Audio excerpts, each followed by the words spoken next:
Je regrette la décision, écrit le président de la région. Qu'en des termes élégants, la chose est dite, le Premier ministre vient en effet d'annoncer que les aides de la politique agricole commune seraient désormais versées par l'État. L'État conservera la gestion des aides dites surfaciques. Pas pour le plaisir de conserver quelque chose, mais pour assurer une unité de gestion. Depuis 2015, une partie des aides de la PAC était confiée aux régions.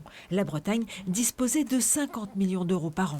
Elle pouvait ainsi orienter l'agriculture et avait choisi de verser des aides aux éleveurs engagés dans des pratiques respectueuses de l'environnement. L'agriculteur produit bien sûr, mais avec moins de maïs, moins de soja, moins de phyto, plus de légumineuses. Et donc, ce sont des exploitations qui sont plus vertueuses forcément sur le plan environnemental. Vice-président du Conseil régional à l'agriculture, Olivier Alain est aussi éleveur. Il s'inquiète. Jamais les aides ne pourront être distribuées de façon juste entre des régions françaises si différentes les unes des autres. Ici, on est dans une région, la Bretagne, qui est très arrosée, très élevage.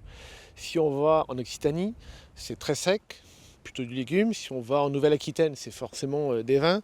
Donc c'est important d'avoir les politiques agroécologiques conduites en région. En Allemagne, en Italie, les aides européennes à l'agriculture sont attribuées par les régions.